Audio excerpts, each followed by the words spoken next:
야고보서 4장 1절부터 10절입니다. 오늘 본문에서 두 가지의 그림이 하나 보이더라고요. 두 가지의 그림이. 하나는 주변의 사람들과 다투는 그림이에요. 그 앞에 보면 싸움이 어디로부터 나느냐, 다툼이 어디로부터 나느냐. 예나 지금이나 교회 공동체 안에 이런 모습들은 사실 종종, 자주, 아니면 매 순간 일어납니다. 그러니까 단순히 야고보가 작성했을 때 초대교회에서만 있었던 일은 아니고요. 공동서신서를 제가 성경 공부할 때 그때 항상 말씀드리는 거 두 가지가 있었죠. 하나는 공동서신서의 두 가지 주제가, 하나는 외부의 박해로부터 성도들을 좀 격려하고 도전하기 위함이었다라는 거죠. 그들에게 소망을 주고, 그다음에 또 하나는 내부적인 거짓 교사의 문제가 계속 있었다고요, 그들에게. 그러니까 외부적 문제와 내부적 문제가 항상 공존했던 것이 그 당시의 문제였거든요. 네, 그때 질문 드렸죠. 근데 성도님들, 이 공동서신서가 거의 두 가지 주제와 배경에서 벗어나지 않는데 이렇게 많은 공동서신서가 우리에게 주어진 이유가 무엇일까요? 라고 제가 질문을 던졌어요. 무엇일까요? 동일한 문제가 우리 가운데도 있다는 얘기예요. 우리 가운데도요, 지금 기독교 안에 복음이라고 얘기하지만 사실 복음 아닌 내용들이 우리 안에 회자되어지고 나누어지고, 복음 아닌 내용들에서 괜히 만족하고 기분 좋아하고, 딱 하나 찍으라면 기복신앙이죠. 현세적인 삶을 전부로 여기고 여기서 뭔가 승부를 보겠다라는 거죠. 이 거짓 교사의 문제, 잘못된 가르침의 문제, 이것은 오히려 그때보다 지금이 더합니다. 그때는 예수 그리스도의 신성에 관한 여러 가지 또 잘못된, 또 이신칭의에 대한 왜곡된 시선이 있었다면 지금은 또 다른 양상의 왜곡된 복음이 있죠. 여러분들 지금, 그리고 우리가 밖에 나가서 동성애에 관한 또 우리의 복음적인 관점을 이야기하면 거기에 동의하는 사람보다 동의하지 않는 사람들이 훨씬 더 많습니다. 그런 어떤 환경들. 자, 예나 지금이나 동일하다라는 거예요. 디테일에서는 다르겠지만 오늘 보십시오. 싸움이 어디로부터 나느냐, 다툼이 어디로부터 나느냐. 이 문제는요, 예나 지금이나 여전합니다. 사실 여전해요. 뭐 없어서의 문제도 아니고 못 배워서의 문제도 아닙니다. 지금 뭐라고 얘기하나요? 정욕으로부터 나는 것이 아니냐라는 거예요. 정욕이라는 헬라어는요, 사실 느낌이 어떤 느낌이냐면 즐거움입니다. 즐거움. 근데 결국 나의 즐거움, 나의 만족으로부터 모든 다툼과 싸움이 납니다. 이 사람이 의견을 냈어요. 근데 그 의견보다 내 의견이 더 좋아 보이는 거야. 그럼 어떻게 해? 내 의견이 인정받고 싶은 욕망이 생깁니다.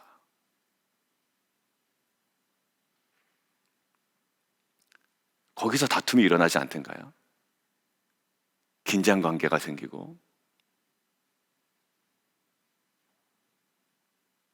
절대적인 것은 없잖아요. 그런데 우리 안에 뭐가 절대적인 거 되냐면 내 욕망이 나의 신이 됩니다. 나의 주인이 되고요. 그거 무너지면 다 무너진 것 같은 거예요. 여러분들, 이 욕망이, 정욕이 결국 싸움과 다툼의 가장 중요한 출발점이라는 거. 우리는 이야기합니다. 제가 나빠서 우리가 다투는 거야 라고 이야기합니다. 제가 미숙하고 환경이 이렇기 때문에 우리의 다툼과 싸움의 원인이 된다라고 하지만 오늘 성경은 우리에게 얘기합니다. 내 안에 있는 욕망 때문이야. 돈에 대한 욕망인지 또 나의 인정 욕구에 대한 정욕인지 무엇인지 모르겠지만 자꾸 인정받으려는 모습들이 우리 안에 있고, 뭔가 더 많이 가지려는 욕망들이 우리 안에 있고, 이 모든 것들이 그릇되이 추구되어질 때에 이것들은 불가피하게 공동체 안에 다툼과 시기와 예, 싸움의 결정적 원인이 된다라는 것. 하나 예를 들어볼까요? 창세기에 가인이 누구를 죽입니까? 아벨을 죽이죠. 왜 그럴까요? 예, 시기합니다. 여러분들, 아벨이 가인에게 욕했나요? 전혀 안 했습니다. 이놈의 형이 막 이러지도 않았습니다. 뭐 찔렀나요? 밟았나요? 빼앗았나요? 그렇지 않거든요. 여러분들, 살인이라는 게 어디서부터 나왔나요? 정확하게 보면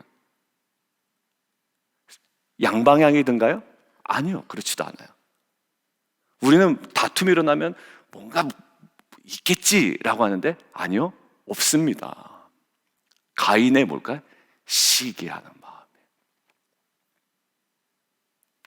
그러니까 혼자 울그락불그락 하는 거예요.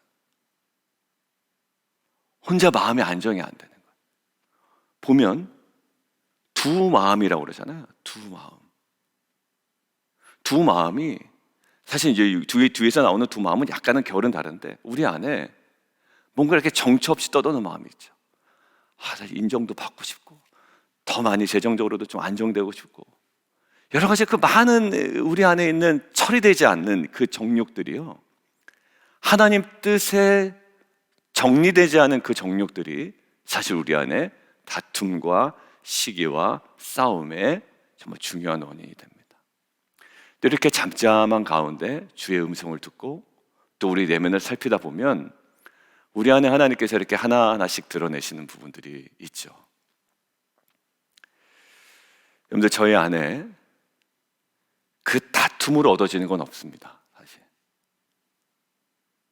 여러분들, 말싸움에서 이겨가지고 여러분들 밤에 잠이 잘 오시던가요? 계속 남지 않아요? 다툼으로 얻어지는 건 없어요.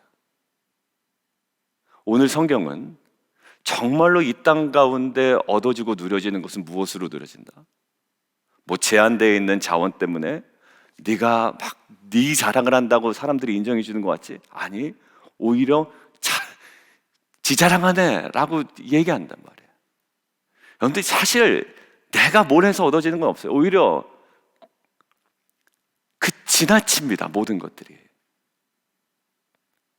근데 정말 이 땅에서 얻어지는 유일한 방법이 뭐라고요? 예, 오늘 2절에 나옵니다.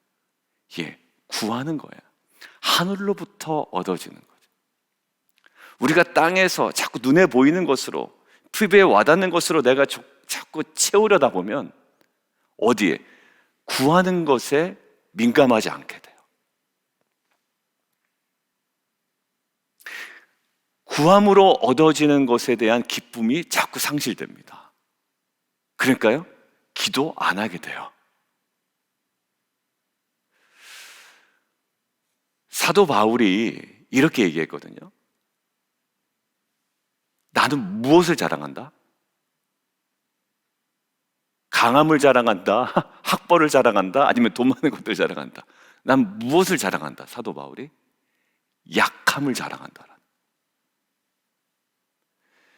우리는 그냥 수사적인 표현으로 너무 많이 들었기 때문에 그 지나가지만 약함을 자랑한다라는 뜻은 뭘까요? 정말 약함을 자랑하는 거예요. 왜? 내가 약할 때에 무엇을 경험한다고요? 하나님의 강함을 경험하기 때문에 그래요. 여러분들, 공동체 안에서 또 주변 사람을 관가해서 여러분들 무엇을 자랑하나요?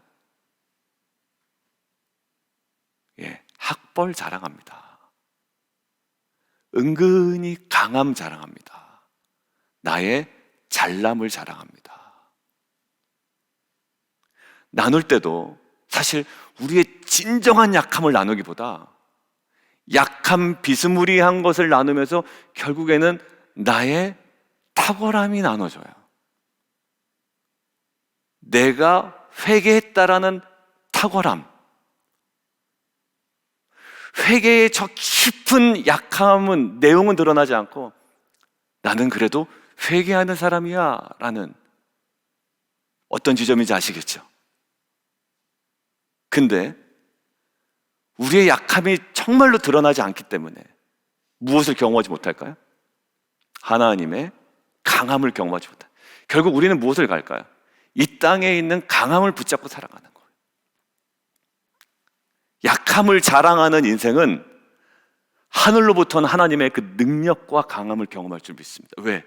나는 정말 할 수 없고 연약하며 부족하다라는 것들을 공동체 안에 고백하고 내 스스로 고백하고 정말로 주 앞에 매달릴 때에만 얻어지는 것이 뭘까요?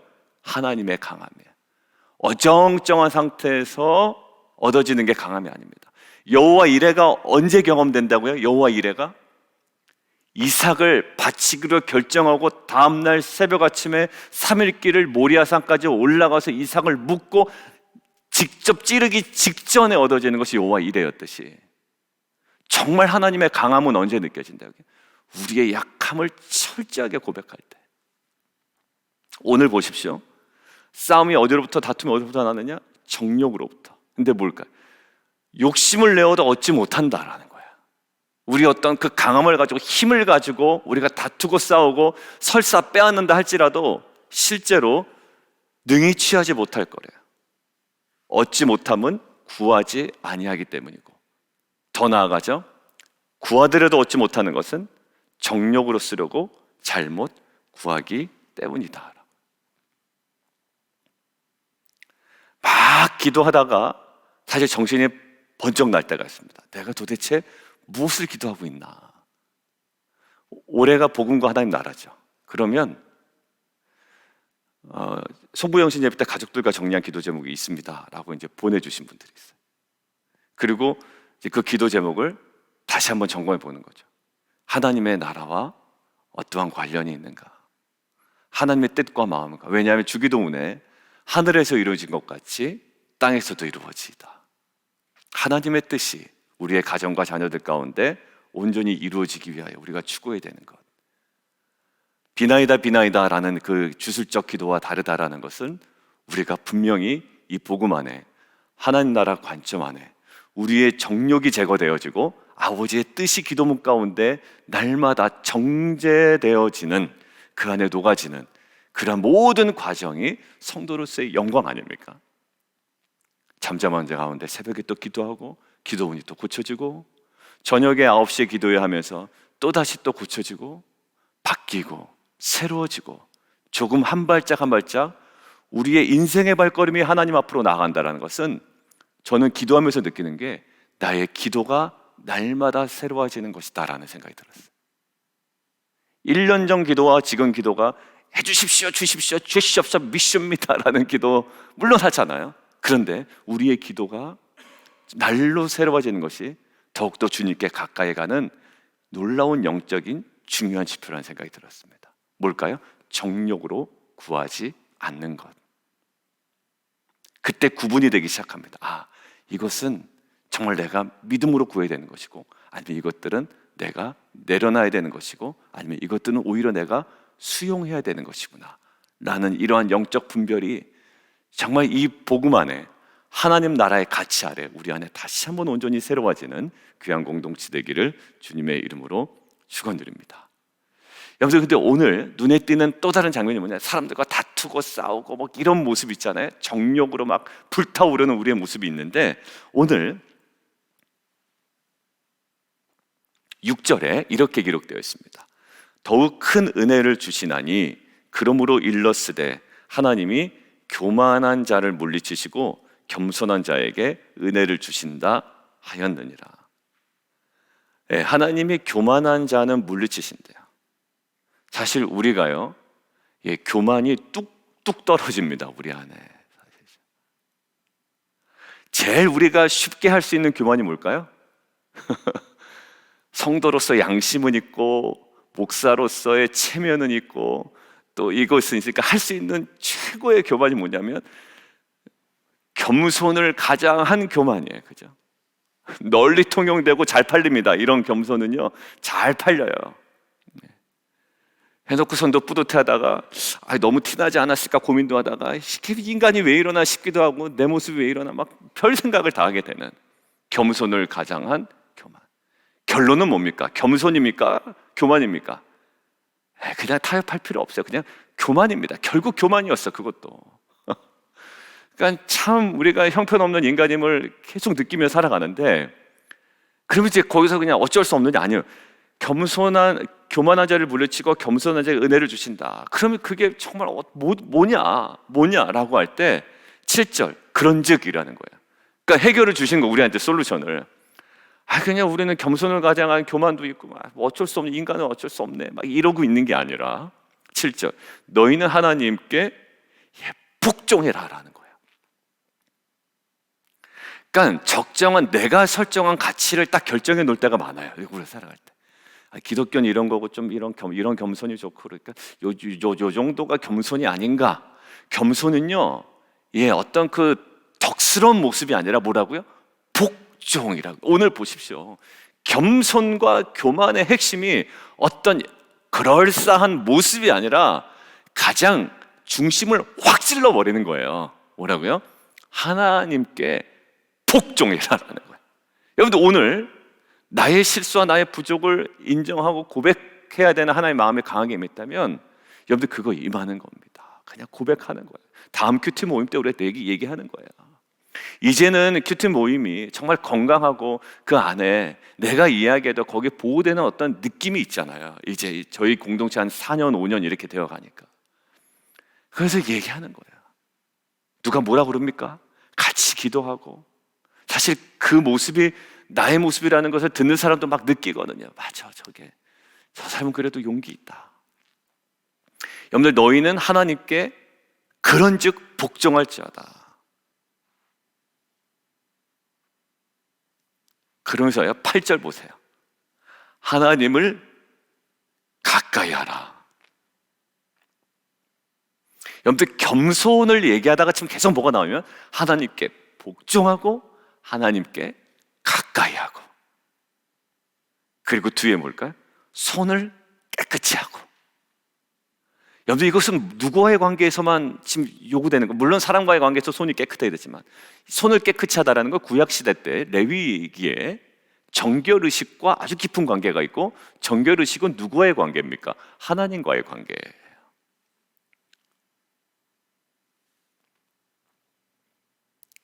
그리고 두 마음을 품은 자들의 마음을 성결. 두 마음은 뭘까요?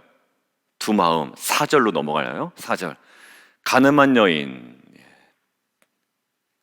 여인이 가지고 있는 마음이 바로 두 마음이죠. 여러분들, 우리 마음에도 두 마음이 품어지지 않나요? 마치 가늠한 여인처럼. 근데 보세요. 두 마음은 공존 불가다라고 얘기하는 거예요. 세상과 벗된 것, 이것은 이퀄 하나님과 원수됨. 하나님과 벗됨과 세상과 벗됨을 함께 가져갈 수 없다. 재물과 하나님을 겸하여 섬길 수 있다, 없다? 없다. 성경에서 나오잖아요.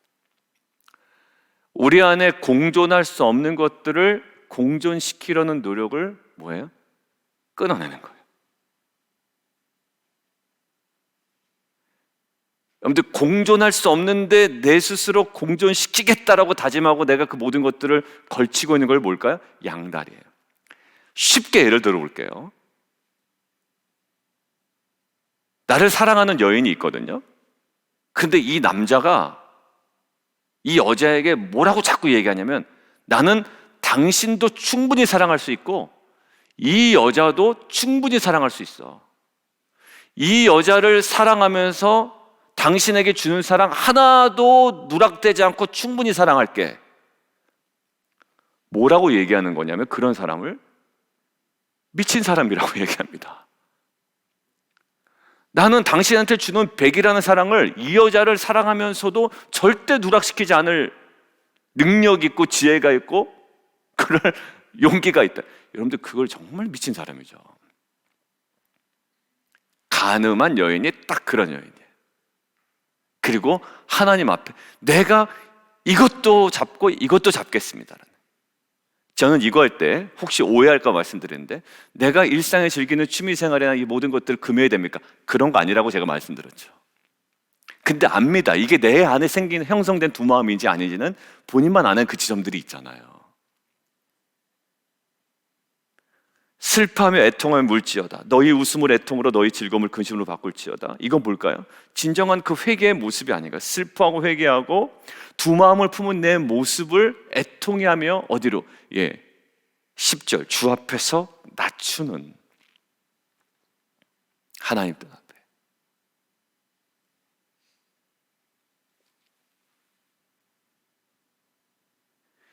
여러분들 결국 이 겸손과 이 교만의 그 차이가 결국 내 정력이냐 아니면 하나님의 거룩하신 뜻이냐, 내가 어느 쪽으로 내가 향하고 있느냐의 차이였어요. 근데 이게 결과적으로 무엇으로 나타납니까? 그렇게 살지 못한 자에게는 반드시 공동체 안에 다툼과 싸움과 시기와 이로 인한 살인까지, 말로 인한 살인까지. 여기서 살인이 액면 그대로 살인이냐 막 여러 가지 학자들의 의견이 분분해요. 근데 이제 좀 완화시켜서 많이 줄여서 축소시켜서 얘기하는 쪽이 말로 사람을 왜? 그것이 복음서에서도 그렇게 나오니까. 살인하지 말지니라. 근데 형제 보고 나가라. 바보 같은 놈 이러면은 그것도 뭐다? 살인하는 거다 이렇게 얘기하잖아요. 왜? 맞습니다. 우리 안에. 사랑하는 성도 여러분, 사실 우리는 어떤 사람의 문제를 가지고 또 공동체의 문제를 가지고 또 그의 아픔을 가지고 실수를 가지고 이야기하면서 이야기하는 과정 중에 나의 정욕이 들어가고 나의 판단이 들어가 또 그 안에 다툼과 분쟁이 일어나는 경우가 있어요. 결국 어디서부터 날까요? 여전히 내가 주인인 거예요. 주인 입장에서 내가 보니까 당신들 틀려 먹었어 라는 거예요. 내가 어느덧 하나님이 되어 있고 주인이 되어 있죠. 근데 보십시오, 교만, 겸손한 자에게 은혜를 주시는데 어떻게? 하나님께 복종하고 하나님을 가까이 하고 손을 깨끗이 하고 정결하게 하며 두 마음을 해결해라. 마음을 성결하게 하라. 여러분들 막 복잡하고 어제도 이제 막 뭔가 막 말을 막 얘기하는데 그 말이 무슨 얘기인지도 모르겠고 말이 많은 것보다는 뭐가 좋다고 그랬죠 어제? 절제하는 게 좋다. 어제 재갈 물린다 어제 얘기 나왔잖아요. 우리 마음도 사실 내 마음이 어디를 향하고 있는지 매일마다 이 새벽 아침에 매일 바쁜 일상 속에서도 날마다 자기를 부인하는, 어디 앞에? 하나님 뜻 앞에 부인하는, 그리고 자기 십자가를 지는 그런 마음의 그 성결이 하나님을 경외하는 예배뿐만 아니라 사람과의 관계 속에서도 하나님의 뜻 가운데 정말 그 화평을 이루어내는 귀한 성숙한 공동체가 되기를 원합니다. 예수님께서 말씀하셨죠? 잔을 좀 내게서 옮겨달라고. 인간으로서의 욕망일 겁니다. 그런데 마지막 어느 순간에 갑니까? 그럼에도 불구하고 아버지의 뜻대로 하옵소서라는 거예요. 여러분들 그 예수님의 겸손, 뭘까요? 하나님 뜻 앞에서의 겸손, 십자가를 온전히 감당하는 겸손이 결국 그 안에 구원과 부활과 생명이라는 놀라운 은혜가 부어지는 통로가 되었습니다. 내 자랑에서 내가 사람들을 끌어모으는 인생이 아니라 정말 하나님 뜻에 내가 온전히 순종함으로 겸손한 자에게 주시는 은혜들을 내가 겸하고 나를 바라보는 사람들이 맛보아 경험하는 귀한 공동체 되기를 주님의 이름으로 축원드립니다. 우리 함께 기도하며 나가도록 하겠습니다. 우리 함께 좀 하나님께서 주시는 말씀 가지고 함께 좀 기도할까요? 오늘 사실 수많은 많이 들었던 야 이거 내가 어디서 읽었지? 하는 정도로 막 귀에 익은 본문이죠. 사실 거기서부터 우리는 조금 더 나아갑니다. 하나님께서 우리에게 말씀하시고 또 우리에게 도전하시고 또 이것은 정작 사람과의 관계에서의 다툼과 여러 가지 싸움을 우리가 조절하는 어떤 우리의 태도의 문제가 아니라 이것은 하나님과의 관계적 문제였다고요. 성결의 문제였고요, 거룩의 문제였어요. 그 가장 궁극적인 자리를 우리가 다시금 나아가는 귀한 공동체가 되기를 원합니다. 우리 함께 기도하며 오늘 주신 말씀 가지고 함께 기도하며 나가도록 하겠습니다. 기도하겠습니다.